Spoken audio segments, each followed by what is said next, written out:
this video's random fact is, research has found that the more a person swears, the more honest they're likely to be. The more you know. Now, right now, we do have a new patent from Sony. Sony has recently made a new patent regarding a new cartridge-based format. What does this actually mean? Does it mean that the PS5 is going to be a different system, or does it mean that they're going to be making another dedicated handheld? It's really hard to say which way they're going, but they are developing this new cartridge-based format. Honestly, if you ask me, I think the PS5 is still going to be your traditional console where you plug it into a TV and you have the CD-ROMs that plug into the PS5. So it's going to be a traditional console in that sense. I think what this is going to pertain more to, I think Sony may be wanting to use this on another dedicated handheld. I know Sony in the past said they really didn't want to do another dedicated handheld, but who really knows what this actually means? Take a look online, and here's the actual image of what Sony has plans for this cartridge-based system. The images are already leaked online, so you can clearly see that they already are thinking about something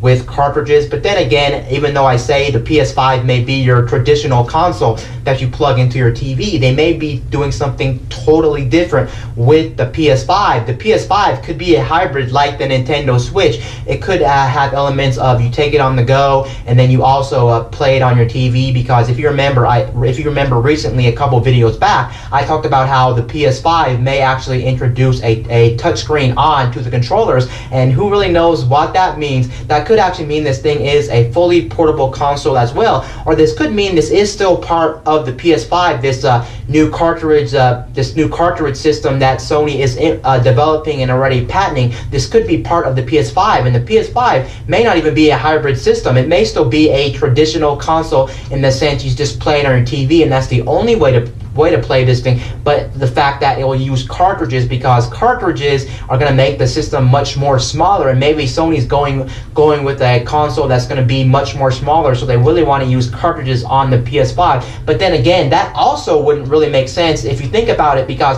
if they were to use cartridges on the PS5 instead of using CD-ROMs / Blu-rays, it would actually cost them more, because that's one problem we're facing with the Nintendo Switch right now, and that's why you see a lot of developers out there having to actually have a digital download with a physical copy of the game. You see it so often with the Nintendo Switch. That's just because the cartridges for the Nintendo Switch are just too much money to actually buy, and that's why developers buy a really small gigabyte cartridge for the Nintendo Switch and just tell you to download the rest to your system, because cartridges are just too expensive. And I'm assuming if Sony is making this new cartridge technology, I'm assuming if they used it on the PS5, it wouldn't really make all too much sense if they were going to actually use it just for a base model that just plugs into your TV, if you're not going to take this thing on the go, because cartridges would just be too expensive. So I think either they're going to be making something like the Nintendo Switch. You really never know about that. They could be making a Nintendo Switch hybrid. That's what the PS5 could actually be.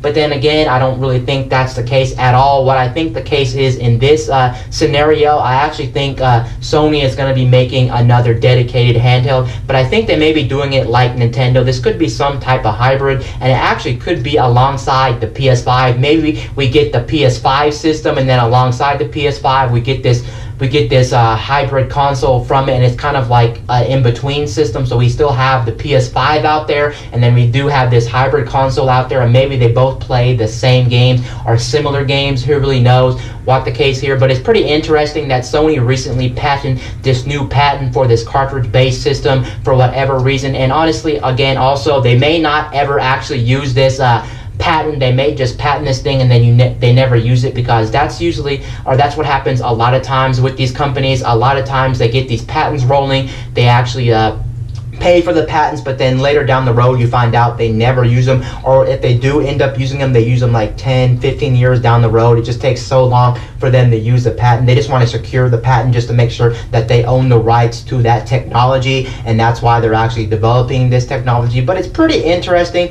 that Sony is even trying to patent this new cartridge-based technology, so who really knows? It would actually be pretty cool if Sony actually made another handheld. I didn't think their handhelds were all that bad. Of course, when it comes to handhelds, we all know the king of handhelds. The king of handhelds are still going to be Nintendo, and Nintendo's always going to be the king of handhelds. There's a number of reasons why the PS Vita failed, so who really knows about all this thing. It would actually also be cool if the PS5 was a hybrid system. I actually wouldn't be against that for a couple of reasons.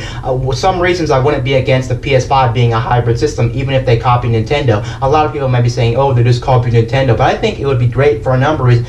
First of all, we'd be able to take our games on the go, which is absolutely great. But I think, again, taking AAA games from Sony on the go would be a much better, much different experience, because you have to realize with Sony has better third-party support, and I think Sony will always have better third-party support than Nintendo, no matter what. And we all know with Sony's not necessarily known for making some of the best hardware in the business. It always varies between generation to generation what type of hardware Sony's going to make when it comes to performance and comes to power. We all know with the PS4 Pro and the Xbox One X, Microsoft is currently beating Sony in terms of performance of the actual system itself, but at least we know that Sony is still more known towards power compared to Nintendo. So if they were to make a hybrid system like Nintendo, then we would be seeing much better performance on the go. Just overall, the games would look better. We would be getting way better AAA support on top of a better online service and just different things with this thing. So it's very exciting news, but honestly, I don't know really what's to come with this patent that Sony just patented with this cartridge-based system. Anyway, guys, this is Wayne from My Tech News, signing out. Boop.